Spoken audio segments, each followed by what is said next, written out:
Hi, everybody, and welcome to this week's episode of Unmasking. I am super excited. I have been really eagerly anticipating this conversation today with Mary Turner. And let me just start by introducing her to you all. Mary Turner has a Master of Science in Nursing. She's a women's health nurse practitioner, menopause certified. And she obtained her bachelor's degree in nursing from UT Austin in 1997, Hook 'em horns. And she has an extensive experience in labor and delivery nursing, having worked at Memorial Hermann in Houston, Texas Medical Center. During her tenure as a nurse, she also worked as a breast cancer research nurse for 3 years at MD Anderson Cancer Center while pursuing a master's degree in nursing in women's health. She's also has worked in a breast clinic for a surgical oncologist.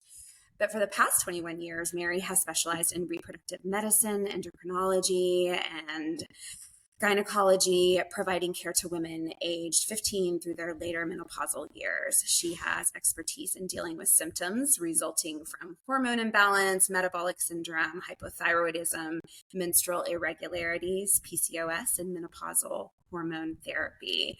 So welcome, Mary. Thank you for joining us today. Thank you. I'm super, super happy to be here. Oh, well, we are just thrilled that you agreed to come on, and you work for Dr. Mary Claire Haber's practice, correct? In Houston, Texas? Well, they're actually in Galveston. I am in Houston. So I primarily do the telemedicine patients, but I do go down there once a month just to see patients in person because I miss that. So awesome. I get a hotel room in Galveston once a month and see patients there. So it's kind of my treat. Awesome. Fun little getaway once a month, right? Yes, exactly. I get my own bed, my poor husband. Yes. King-size bed to myself. I walk on the beach in the morning. It's lovely. It's a vacay for me. And I get to see patients in person, which is always more fun. Yeah. I love it. I love that. Well, so I just thought we could just jump right in today. And I'm holding Dr. Mary Claire's book, The New Menopause. It's a fabulous read. If you haven't read it, I just encourage all the listeners to check that out. But before we dive in, I wanted to see if you could just share a little bit about your background. So what originally inspired you to pursue a career in women's health? Yeah, sure. So I guess I could start by saying I'm a bit of an empath. You know, my whole life, no one cries alone in my presence, for one, right? So I think, I was drawn to nursing because of that. I think naturally nurses, they're helpers, they're healers. They want to help out. So that's probably what drew me to nursing, originally. And then my labor and delivery rotation, I just fell in love. I was like, this is it. This is what I want to do. I love helping women. I loved helping them through labor, and I love the whole mother baby, situation. Yeah. So that's probably what drew me initially. And I always knew I wanted to go back to school, right? So I went into nursing school knowing like, this isn't it. I'm going to go back to graduate school, get my nurse practitioner.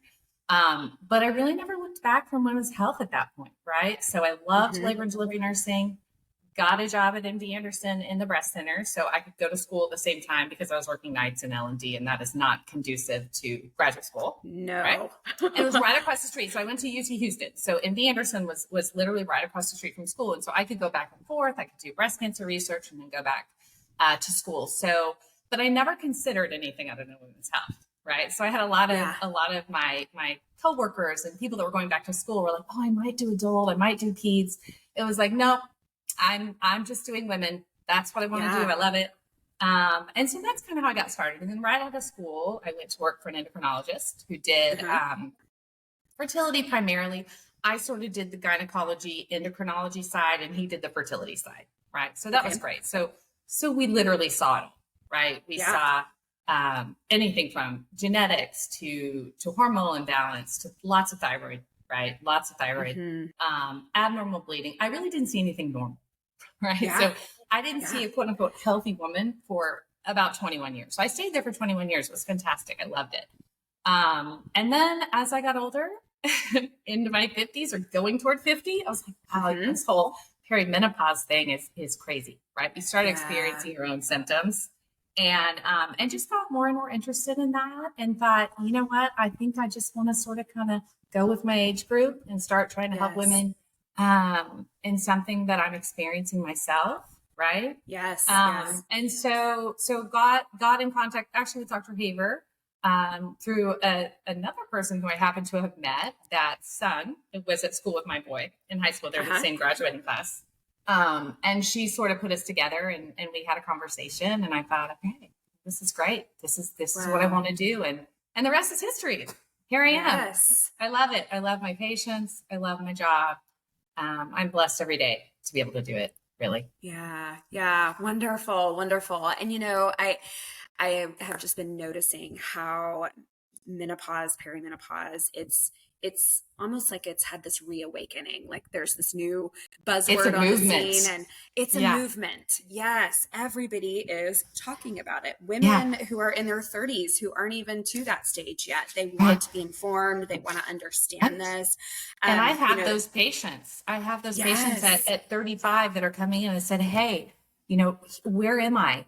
Where am I at in this process? Like, is this perimenopause? Is this, what is this? Right. Yes. And then once I go through perimenopause, I want to be prepared. So it's absolutely incredible. Yeah. Yes. Yes. It's wonderful that we're talking about it, because I think even 5-10 years ago, it was just, hot flashes, and then something happens and nobody really talks about it. And then all of a sudden you're not having a period anymore. And so I wonder if you could share with our listeners, what do you think with this new movement is the most significant shift in how menopause is understood today compared to, let's say, our parents' generation and our parents' generation? That's a great question. I think it's completely different. I mean, I was thinking, I was actually talking to my mom the other day. I said, Mom, and she's very healthy. She's, in her late 70s, very, very healthy, very blessed genetically, right? And she takes really good care of herself. But I remember when she went through menopause, because she was always very open, unlike a lot of women, right? In her generation, she was always very open with us. And I remember her saying that she hadn't had another period, that she was in menopause, but then she was very lucky because she had hardly had any hot flashes, right? She'd had a few sleepless nights. I remember that. I remember her saying, oh gosh, I just couldn't sleep last night. I don't know why, but outside of that, she kind of breezed through it, right? And she would talk about her friends and, but they had hot flashes, so they had to do a hormone therapy. Right. So it was all about the hot flashes. Right. And even me, I think I went through graduate school and we learned about menopause. We learned what it was, but we really weren't taught about anything about how to treat it. Right. We were not taught. And I think, to answer your question, the direction that menopause is going now, or what we're learning about menopause, is estrogen affects everything. Right. There is not a system in our body that is not affected by a loss of estrogen. Right. Yeah. And so I think before it was hot flashes, now it's like, oh my goodness, it's our vessels, it's our whole cardiac system, it's our brain, the genitourinary system. Of course, we knew that. It's our libido, right? Yes. That's a big one, right? Yes. And so it's everything. So I think that's the biggest change. It's like thank God to women like Mary Claire and other doctors that are out there on social media blasting it. Hey, this is a symptom. Right. And this is the long-term effects. We're learning, and we're finally getting educated about what is this doing to our bodies, right? We're not just going to go shrivel up and die. Right. We need to sort of figure out, like, what do we need to do to stay healthy as long as we can. And so I think that's been the biggest change. And that's what I see with my patients. They're coming in, and you ask them sort of the reason for their visits. They're like, I want to be healthy forever. I want to be healthy I want to live to 100, and I want to be running down the beach with my kids, So that's the difference, right? Right. It's not just hot flashes. In fact, hot flashes are, I get that complaint, but that's never the biggest problem, right? It's always something else. Yeah. Absolutely. And I follow her, Mary Claire, on social media, and she has her weighted vest, and she's always doing like her jumps up onto her box and lifting her weights. And it's even funny now, like in the neighborhood, when I take walks, I see my weighted vest women, and it's like, we just kind of give each other the look. Yes. So I do too. It's really funny in my neighborhood and beyond. I don't really tell people who I work. I mean, my close friends know who I work for, of course, but Mary Claire really started that whole weighted vest movement. And I'm always, I'm like, there's another one of my neighbors with the weighted vest, So I always tell her, like, wow, I mean, but it's amazing, right? It's like the power of social media. And I'm not a social media person. Like, I will never be on social media. Words now, like I'm not a public kind of person, but I think it's incredible. And I think Yes. it's Yes. the best way to get the news out, right? It is. It really and is. educate most people. Oh, absolutely. Absolutely. Yes. If you could have one takeaway from that, it's like, get your weighted vest, ladies, start strength training, all of that, Eat your right? protein. Eat your protein. She calls it the nursing home prevention program, but there's another aspect of menopause that I want to really talk about as a mental health professional myself. I have many clients who are approaching menopause or who are in menopause who come in and they're complaining about, the brain fog, not feeling like themselves. They're more irritable. They wonder if they could be depressed. And so I wonder if you could talk a little bit about the emotional and the psychological changes that women start to experience, and how does this differ from the other stages in life that we go through? Sure. So I think if we think back as women, there are several stages, in your life, right? Through puberty. What happens in puberty? I have 3 kids that have gone through puberty. I can tell you, they get very fussy. They get very snappy, so that, that initial hormone change, definitely, obviously we have some mental health, but we get through it, right? Most women, not all, and I certainly follow a lot of those in my endocrine practice, but most women then kind of go through this monthly ebb and flow of hormones that stays very normal until we get pregnant, right? Then we get pregnant. We think, okay, what happens postpartum? Then we have that estrogen crash postpartum, right? All the hormones crash to the ground postpartum. What happens, right? We get postpartum depression. We get postpartum anxiety.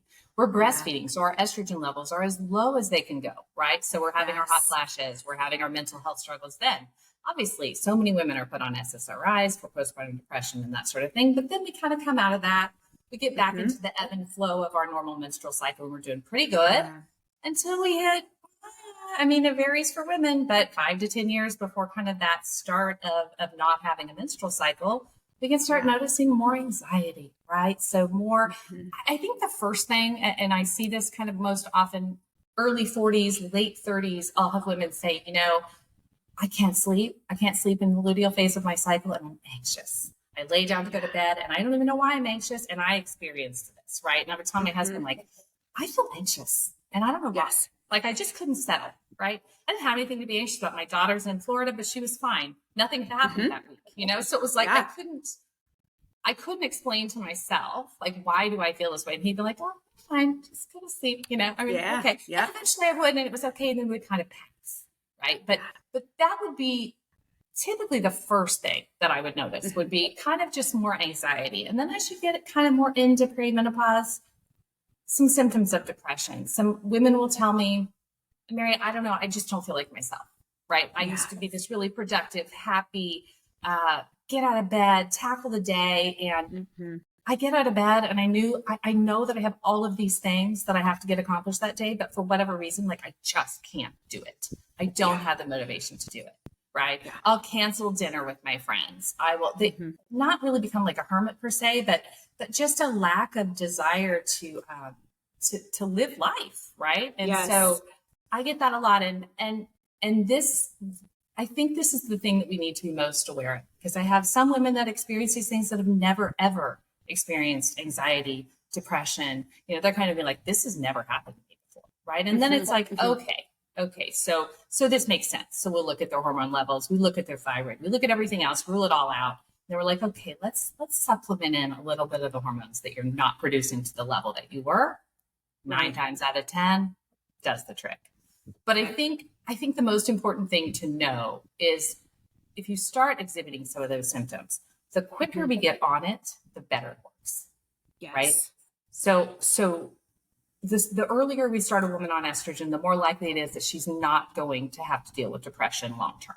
Right. Okay. So I think, and they could stay on it. Right. So it's like we kind of get you happy, keep you happy. Estrogen is amazing at prevention. It's not so great at treating. So we get post menopause. Right. Okay. If I see a woman, and this happens all the time too, because of course she's been gaslit by all of her practitioners, and they're like, I don't know, let's just put you on an SSRI. You've just developed this depression and we don't know why, right? Right. It's just been something you've been experiencing. I can't tell you why, but here's your Prozac. So I get a lot of those women. And unfortunately, I can't then pull a woman off of her Prozac and give her estrogen and expect it to fix the problem. Right. Okay. However, I will say women tend to do quite well with adding estrogen as an adjunct to that, right? So maybe they can't quite get there on their Zoloft or their Prozac or their Wellbutrin or whatever. So we give them just a little bit of estrogen to top that off, and it seems to work quite well that way, right? But maybe not in and of itself once we get past to that point. Does that make sense? So I think, to answer your question, the earlier we can be aware, and that's why I wanted to do this podcast. It's like, we need to really, really get it out there. Like, if this is new for you and you're in your late 30s, 40s, you need to go see a practitioner that knows what to look for, right? That understands menopause and how that affects our mental health, sooner rather than later, if possible, right? Yes. And not that it's ever too late. It's never too late, but it really is most effective early on. Right? Sure. Yes. And then I have some patients who have, my very best friend. And again, I think this is part of why mental health is so near and dear to my heart. She struggled with depression, anxiety for her whole life, as long as I've known her. But going into perimenopause, she all of a sudden was like, oh, this used to work and this isn't working anymore. Yeah. Right.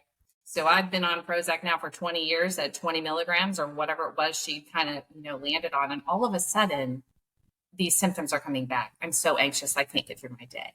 Right. And so that's where, instead of trying to flip all of the medications that she's on, right, it's like, well, why don't we try adding in a little bit of hormone therapy and see how you feel.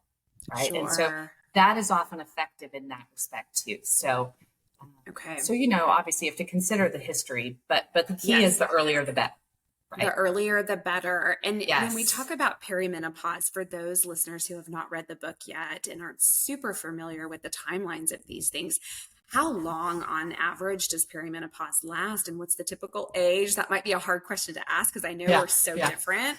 Well, yes, it is and it isn't. So, on average, women will start to experience symptoms 5 to 10 years prior to their final menstrual cycle, right? Okay. 10 years being long, but it's not uncommon. And certainly I see women that, at 35, they start not being able to sleep, right?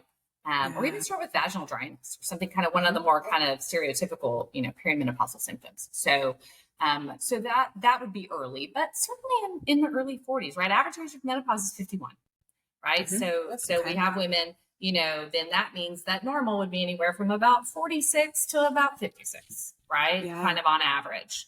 And so certainly, mid to late 30s, it wouldn't be uncommon to start experiencing especially some of the psychological symptoms, some of the sleep and anxiety, that sort of thing that happens early on. Okay. Yeah. That's helpful. Thank you. When we talk about estrogen, are there options as to what types we take and, how do you assess that and decide, like I've heard of pellets and I've heard of just, oral medications and things like that. Yeah. There's a lot of options. So, we typically at Mary Claire's clinic, we like to go with transdermal estrogen as sort of estradiol, just bioidentical estradiol, transdermally, okay, to be clear, sort of as our starting point. So if a patient can tolerate a patch or a cream or a gel, we like to do that because we don't increase our risk of any kind of blood clots or anything like that, right? So we bypass the liver effect. So when we take estrogen by mouth, it increases our clotting factors by being metabolized through the liver. So if we can avoid the liver effect by not taking it by mouth, then we like to do that. We have some women that don't want to use a cream, don't want to use a gel, or they have an allergic reaction to the patch, or just aren't good absorbers, right? Yeah. So we have women that they've been on it and they're like, you know what, Mary, I'm not feeling much better. Maybe a little bit. And I'm like, okay, well, let's look at your levels. Let's make sure you're absorbing. And sure enough, they're not. So then we move to an oral estradiol pill would be our next choice, right? So just straight up estradiol, nothing, bioidentical. You can get it from your CVS. Right. We don't have to go to a compounding pharmacy for it. So we would go to that next. And the risk is minute, right? I mean, it's still, it's a small risk, but it's there. So if we can avoid it altogether, then we try to, right? Sometimes we can't. That's okay. So that's estrogen. And then of course we have, estrogen that's in birth control pills, which is ethinyl estradiol, which is different molecularly, right? don't usually go to birth control pills. The only time sometimes we have to do that in perimenopause is if a woman is just flooding, right? If her cycles are, she's changing a tampon and a pad every hour and we can't get that under control. That's a great tool to use temporarily. Okay. Right. To go on the birth control pill. Okay. Okay. We really don't usually go to that, right? Because unfortunately we don't always get the mental benefits. We get some, right? But we don't get the natural progesterone benefits that we get, not using the birth control pill. So, but sometimes we have to go to that. And then there's Premarin, right? Which is equine estrogen, which was what was studied in the WHI, and it's proven to be relatively safe. I think our thought is just like, if we can give you what your body makes exactly on its own, like, let's start there. Right. Okay. Yeah. But there are a lot of options. There's a lot of delivery options. There are pellets that typically are testosterone, but they will add estradiol too. And that's just basic estradiol. We are not big fans of pellets, if I'm just being honest. So we don't do that. But some women do get their estradiol through their pellets. Yes. Okay.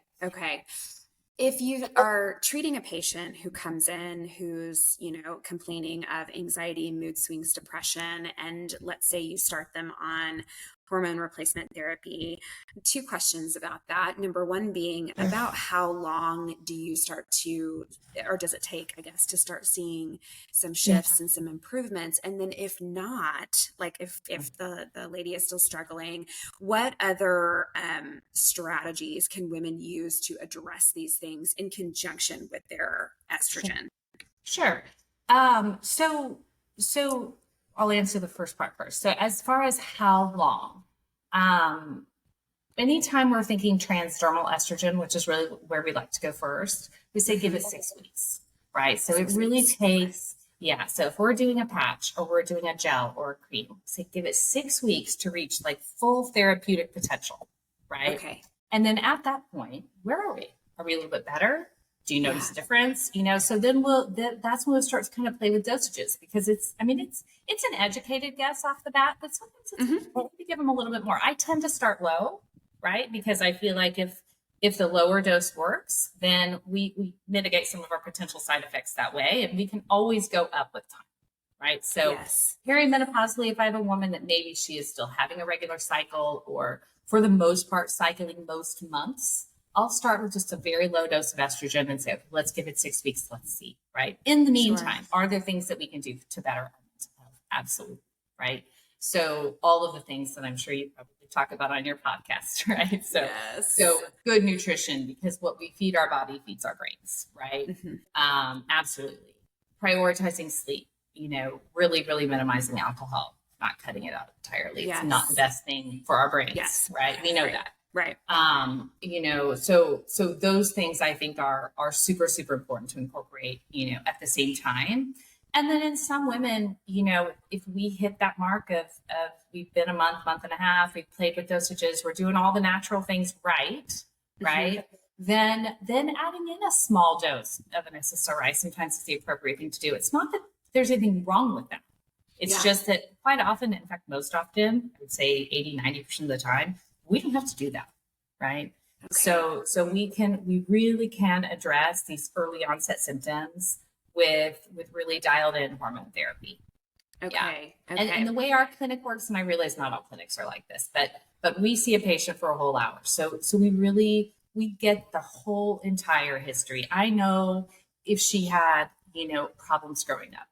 I know if we come with a previous mental health history, that we're really trying to kind of work around, right? And make sure that we're improving upon and not making it worse. So we have that full hour to go over everything. I know that her thyroid is dialed in.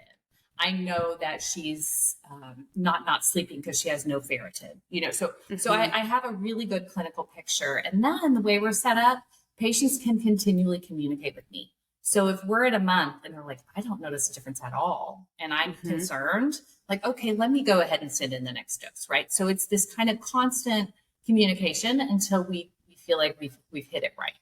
Does that make sense? Yeah. So it's not just a one and done. It's like, we're, especially with mental health. So I'll check in and say, how are you doing? How are you feeling? Right? Do we need to make some adjustments? Sometimes it's another phone call, and that's okay. That's okay. Yes. Okay. Okay. As far as SSRIs go, I Mhm. just had this thought as you were talking about some of the symptoms. And, for some SSRIs, they cause a lot of side effects Of that course. also mirror a lot of the Yes. perimenopause. So I Yes. imagine that would Yes. be kind of confusing to try to get a Yes. baseline if you've got somebody coming in with some side effects from Well, SSRIs. it So what do you is. do about that? Yeah, especially if they come in and we obviously we have to think about that. So we look at the medications that they are currently taking, right? And for example, Mhm. libido is a big one, right? They come in and Yes. they're like, if I never have sex with my husband again, I'm Hmm. good. Yeah. But that's not working for my relationship. So I Right. need to do something about this. And I see that she's Yes. on some SSRIs that maybe her doctor started her on because she went in 6 months ago complaining of Hmm. anxiety and depression, right? So Yeah. it's like, is this from low testosterone? Is this perimenopause? Hmm. Or is this SSRI that you were started on? So it is very nuanced. And that's why Yes. that hour is really right, Yeah. because we really Yeah. can look at each and everything that a woman is coming forth with and figure, could this be contributing? Is it perimenopause Hmm. or is it a medication side effect? And it's not always really straightforward. So then I have to go back to before we started the medication, what was going on, right? And Okay. then we look at the labs, right? So Yes. do I have a testosterone of 9? Well, then it makes sense that that's at least contributing. Sometimes it's a little bit of Hmm. both, Hmm. right? And sometimes we can have, and these women that come in already on some of these medications will then go back to their doctors and say, is there another thing I can try? Or Yeah. can I try getting off of it altogether once I get established on hormone therapy? They aren't usually a big fan of that, if I'm just being Hmm. honest, but I think that's more coming from not understanding the Yes. relationship between hormonal changes and by no fault of their own. I'm absolutely Sure. certain they weren't taught. If I wasn't taught, they definitely weren't Right. taught. So I don't like to take patients off of medications started by other physicians out of respect for that, physician partner Hmm. relationship. But I do have some women that will wean themselves off and do Sure. quite well. As a new Okay. start, right? This is not someone that's had depression for 10 years, right? This Right. is as a new start when we're really just trying to figure out what's going to help her through her perimenopause. Yeah. I have a Right. lot of women Yeah. that just get off of it on their own. Okay. Okay. Yeah. I think one of the things that I'm hearing is that you really need to be able to maintain a certain level of curiosity and patience when you're going through something like this, because we live 100%. in this society where we are like, I have a common cold, I take a medication, I'm good, Yeah. I'm done, I'm healed. And this Oh, is yeah. learning to work with it instead of Right. curing it, I guess. Right. And be Yes. willing to change with it, right? Yeah. So change your habits, change what's been working for you for 20 or 30 years, right? Hmm. And then once you start everything, be patient, right? Yeah. Give it time, because there is a lot of times there's that adjustment period where we're really just trying to figure out what's perfect for you. And that is Sure. different for everyone. I can honestly say I've never had one patient come in that's been similar or had the exact same treatment plan as the next patient. It's really very different because Yes. we are women coming from 40 years of our own life experiences, right? True. We've all eaten different, we've been raised different, we have different levels of education, we have Hmm. different levels of physical activity, we have different sleep habits. We have sleep habits that were established when we were young that have unfortunately carried on. I mean, Hmm. so we're all so different and so special that we need a special different treatment. Right. Yes. I guess, Yes. but that's the best part. It's like, and what I love, hats off to Mary Claire, that I have a whole hour and then some. That's the Yeah. best part. But you need Yeah. someone that's willing to work with you. I think, and they don't have to have an hour, but you need to be with someone that's willing to listen to you, right? Yes. And recognize some of these symptoms as for what they are. Right. Yes. Yeah. Empathy goes a long way, I would say, Oh, in this situation, because yes. by the time they're seeing you, they've probably seen several doctors and been On told average, 9. That's 9. average. No Some more. kidding. Some more. Yes, I have women, Wow. and that's why honestly we have women from all over the country. We have women from outside of the Yeah. country. I would imagine so. Yeah, Yes. yeah, that Yes. that come in just because no one's listening to them. It's Yeah. so sad. Yeah, yeah. Oh, thank goodness for you guys. And one other question, we were talking about sleep to back up a minute. And I know Yeah. that, if we're not sleeping well, of course, our mental health is the first thing to go out the window. Can you explain a little bit why sleep gets so out of whack or so negatively affected with this Yeah. perimenopause, menopause phase? Yeah, What is it? absolutely. Yeah, a couple different things. So early on, with perimenopause, just very early perimenopause, I find it is more from the progesterone decline, right? Mm-hmm. So if you're 42 and you're coming, you're like, my periods are regular, but all of a sudden, a week or two before my period, I can't sleep. Like I just can't sleep. So, Yeah. so that's a very simple solution. It's like, okay, well, let's just give you a little bit of progesterone starting after ovulation. We'll have you take it until you start your period, and it's like, boom, magic, sleeping, right? Okay. So progesterone production starts to fall typically before estrogen does, right? So we'll start to see that luteal phase progesterone is just not quite matching the estrogen production, right? Post ovulation. So that's early on. And as your cycles start to space out, we'll just start to give progesterone every night. It's like it becomes more of a struggle throughout the month. So 100, 200, sometimes 300 or 400 milligrams, right? For sleep. And that's okay. It's approved for sleep in those higher amounts. So if a woman can tolerate progesterone, natural micronized progesterone, that is the best thing. Okay. I will then have women say, well, the progesterone is working really, really well. But then all of a sudden I'm getting these weeks at like 2 o'clock, 3 o'clock, 4 in the morning. And I don't know what's going on. I'm just awake. I might be having a hot flash. I might not be having a hot flash, but for whatever reason, I'm awake and I can't go back to sleep. So that tends to be estrogen, right? So once that estrogen starts to come down, we have receptors in our brain for estrogen. And when those aren't satisfied, that's why we're waking, right? So then I can say, okay, so maybe we've been on progesterone for a little while, but let's add in a little bit of that estrogen and see if we can't kind of calm those receptors in the brain. Magic. It's like, okay, I'm sleeping now, right? I'm doing good. But I don't think we can negate the importance of dimming the lights, right? Getting off of our screens. Just basic sleep hygiene. Basic sleep hygiene, right? It amazes me how many women are in their offices until midnight. And it's like, yeah. Well, of course you're not sleeping, right? So it's like, I think, and there's other things like AM exercise, right? Getting up, trying to exercise early if you can, like you're just more tired at night, right? Yes. To go ahead and go to sleep. Early sunlight, right? Being outside, being in nature. All the things that we know are things that we all need to be doing. But when we're doing all the things and we still can't sleep, that's where, again, hormones can play a really good role there. Helping women get through the night. Yeah. Yes. Okay. Yeah. Thanks for clarifying that. One of our listeners wrote in with a question about alternatives to hormone replacement therapy if they've had a cancer diagnosis, specifically breast cancer. And so I'm wondering if you could share a little bit about some holistic approaches to menopause that you have found to be particularly effective for women who have had previous cancer history or who are undergoing treatment for cancer. So yeah.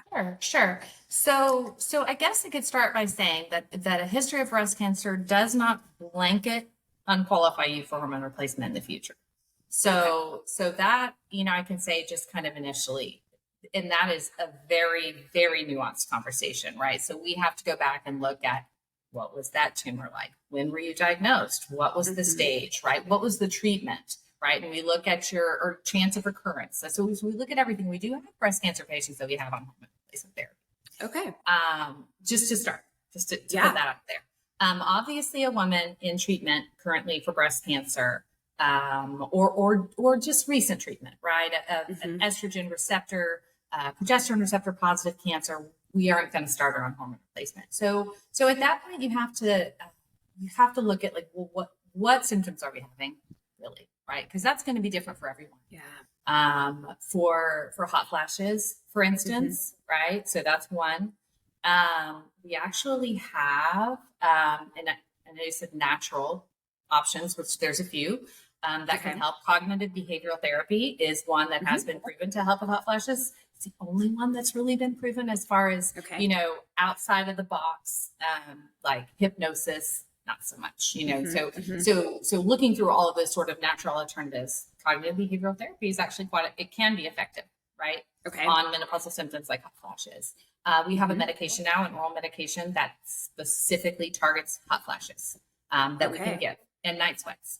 And women don't know about this, and I'm actually not sure why. But and I'm not a pharmaceutical ad, but there's a pharmaceutical that you can take specifically for hot flashes. So so I have a lot of breast cancer patients actually. So we prescribe a decent amount of that. Joint pain is a big one, right? Yes. So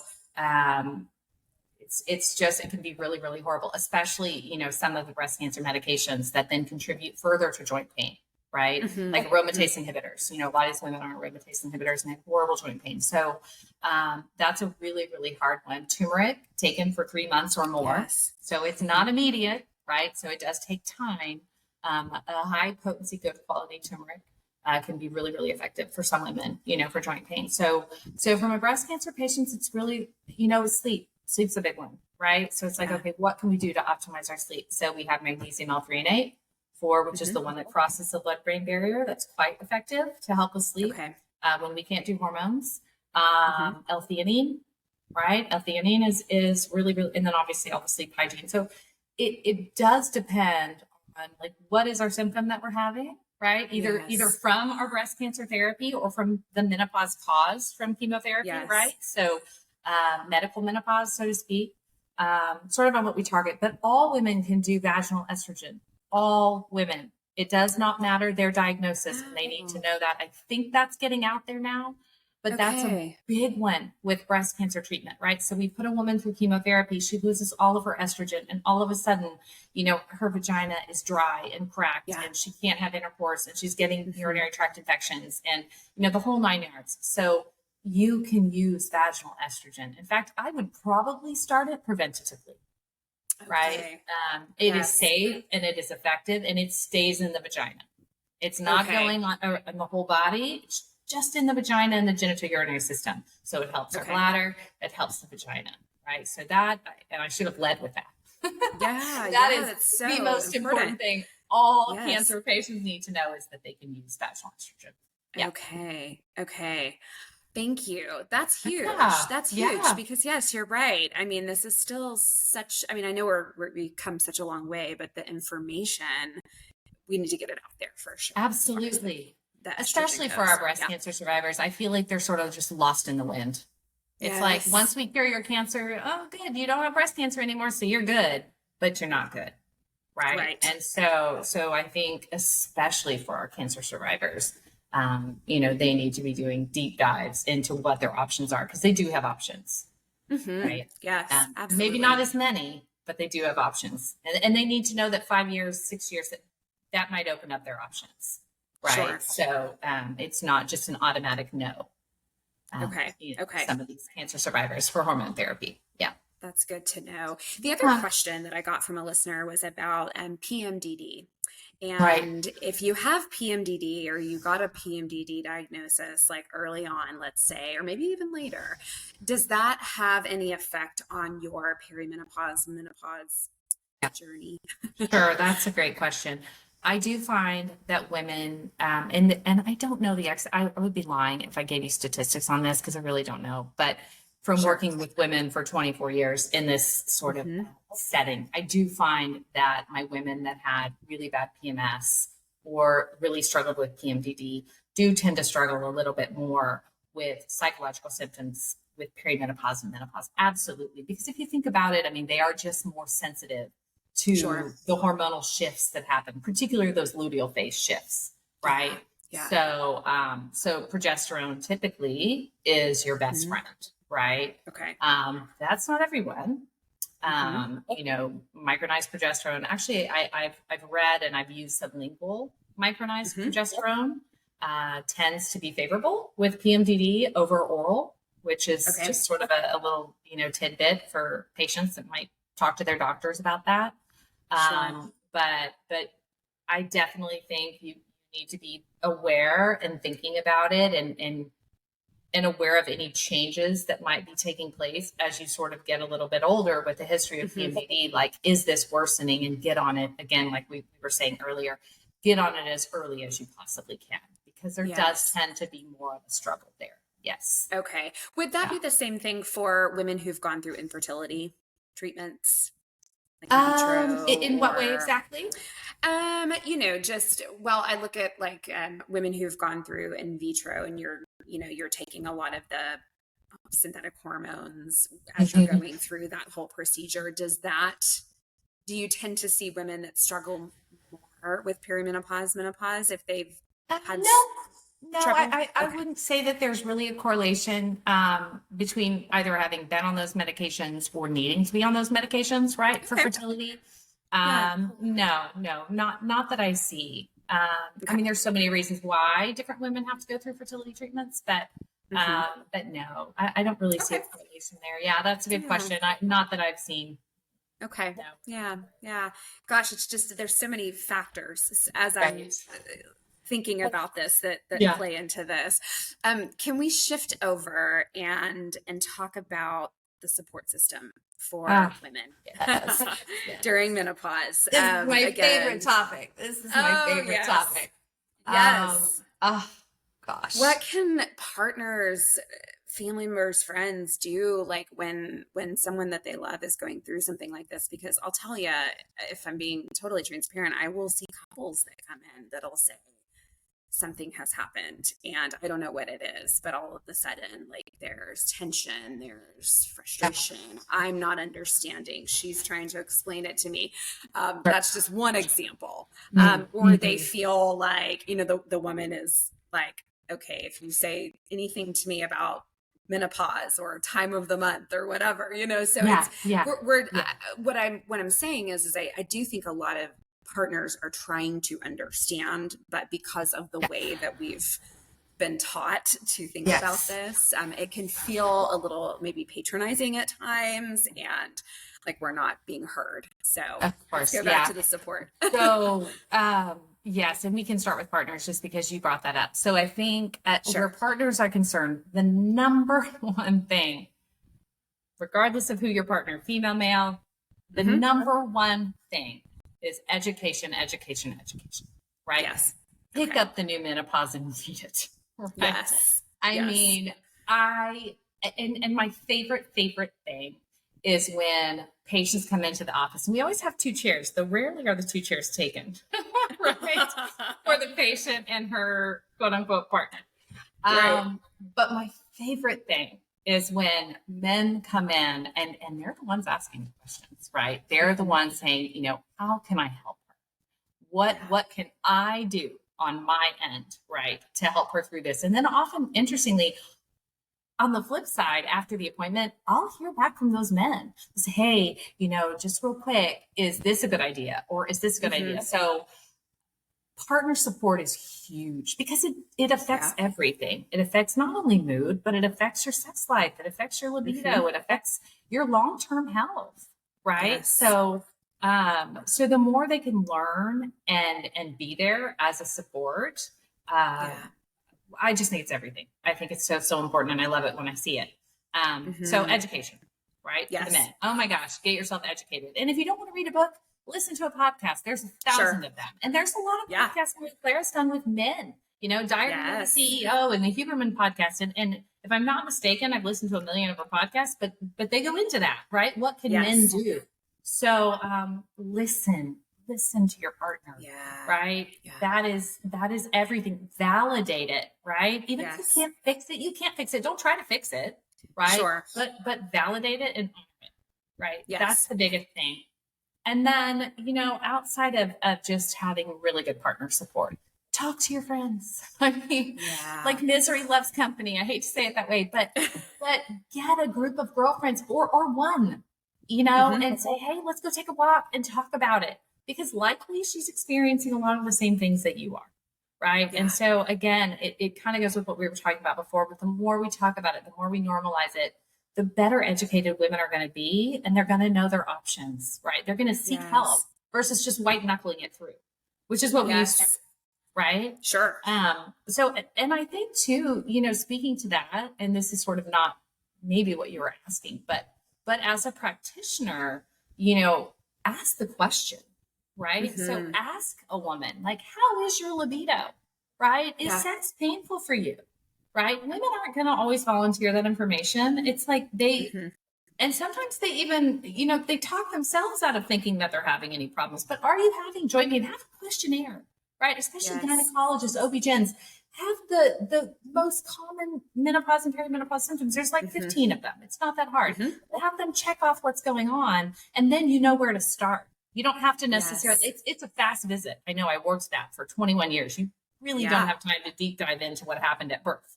But you can very quickly look at it and see, okay, she probably could benefit from, X, Y, or Z before you even walk in the room.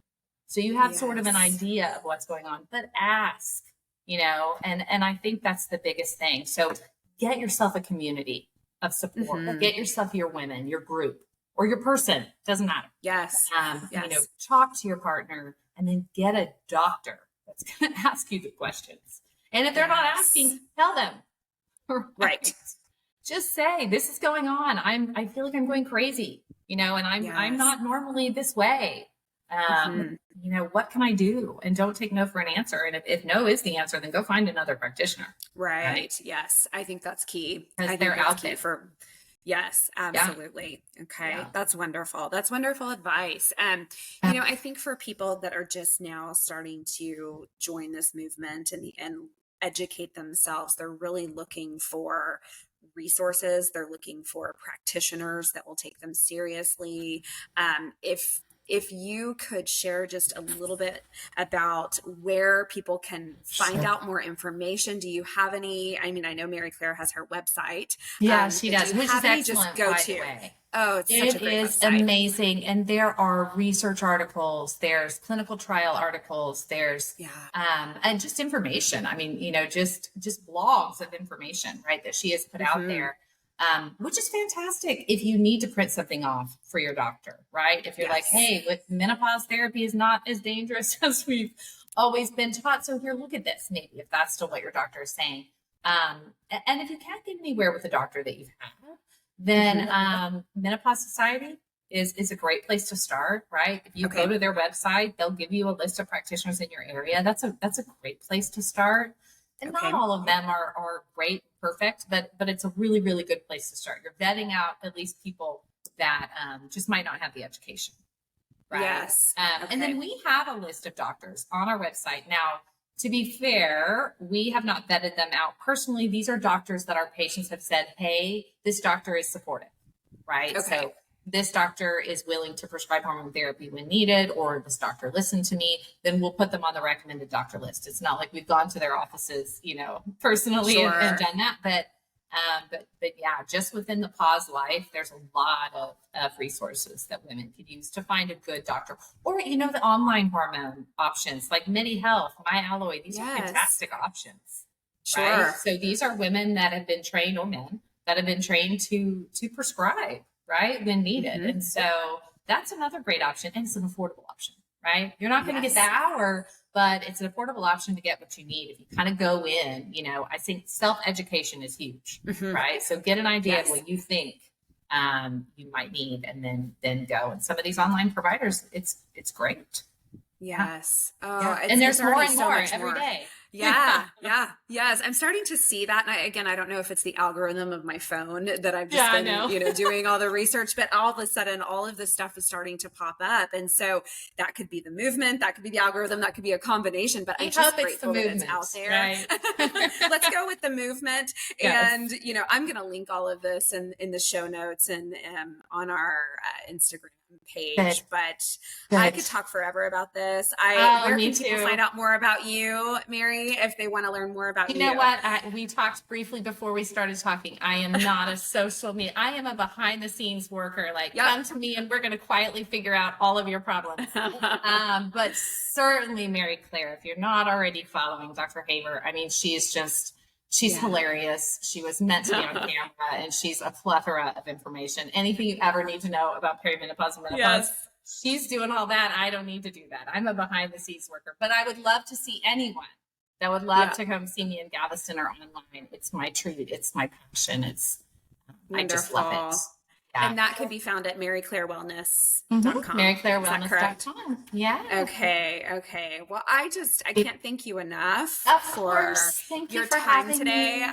I've learned so much. So ladies, get your weighted vests and get your books and check out more information at the websites that we'll list and link. And it was just such a joy to talk to you. It's a joy to talk to you. It's really nice to meet you. I've been looking. Yes. Oh, you as well. That's right. We do. Thank you so much, Mary, for coming on today. All right. Have a great one. You too.